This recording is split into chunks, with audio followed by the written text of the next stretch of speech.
নবজাতকের যত্ন। প্রথম 6 মাসে একজন মায়ের কী করা উচিত? নবজাতকের জীবনের প্রথম 6 মাস সবচেয়ে গুরুত্বপূর্ণ।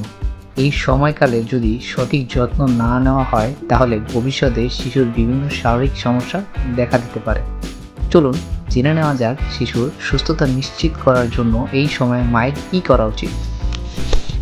ভিডিও শুরু করার আগে চ্যানেলটি সাবস্ক্রাইব করে রাখুন। নতুন নতুন আপডেট পেতে বেল আইকনটিও বাজিয়ে দিন। টিপস 1, শুধুমাত্র বুকের দুধ দিন 6 মাস। আপনি কি জানেন মায়ের দুধই শিশুর জন্য সবচেয়ে নিরাপদ ও পুষ্টিকর খাবার। মায়ের দুধে রয়েছে এমন উপাদান যা শিশুর রোগ প্রতিরোধ ক্ষমতা বাড়ায়। জন্মের প্রথম 6 মাস শিশুকে শুধু মায়ের দুধ দিলেই যথেষ্ট। এই সময়ে কোনো পানি, স্যালাইন, অন্যান্য খাবার দেওয়ার প্রয়োজন নেই, বরং তা ক্ষতির কারণ হতে পারে। সুস্থ ভবিষ্যতের জন্য বুকের দুধই হোক শিশুর একমাত্র খাবার। টিপস 2, শিশুকে পরিষ্কার রাখুন। শিশুর ত্বক খুবই সংবেদনশীল, তাই প্রতিদিন কুসুম গরম পানিতে গোসল করান। তবে মনে রাখবেন, অতিরিক্ত সাবান ব্যবহার করা ঠিক নয়। সাবানের অতিরিক্ত ব্যবহার শিশুর ত্বক ও রুক্ষ করে তুলতে পারে, তাই শুধু প্রয়োজন অনুযায়ী ব্যবহার করুন। শিশুর ব্যবহৃত কাপড়, তোয়ালে ও বিছানার চাদর নিয়মিত পরিষ্কার ও পরিবর্তন করুন। এই অভ্যাস শিশুকে রাখবে সুন্দর ও আরামদায়ক।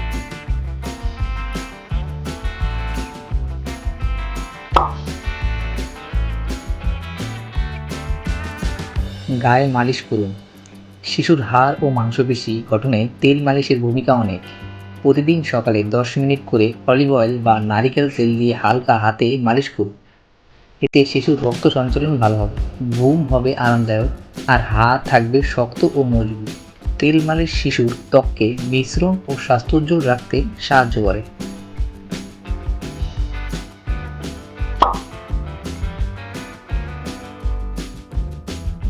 ঘুমের পরিবেশ শান্ত রাখুন।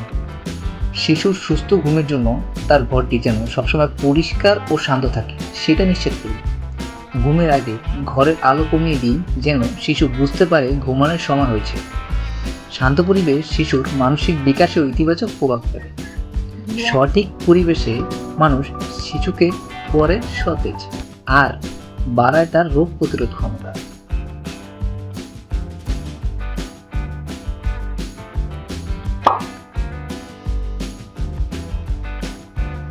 সময় মতো টিকা দিন।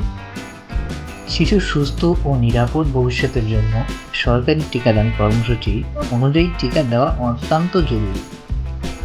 প্রতিটি টিকা শিশুকে একটি নির্দিষ্ট রোগের হাত থেকে সুরক্ষা দেয়। নিকটস্থ স্বাস্থ্যকেন্দ্রে গিয়ে নিয়মিত ফলো আপ করুন, যেন কোনো টিকা বাদ না পড়ে। সঠিক সময়ে টিকা দিলে শিশুর রোগ প্রতিরোধ ক্ষমতা বাড়ে এবং সে হয় আরও সুস্থ ও সক্রিয়।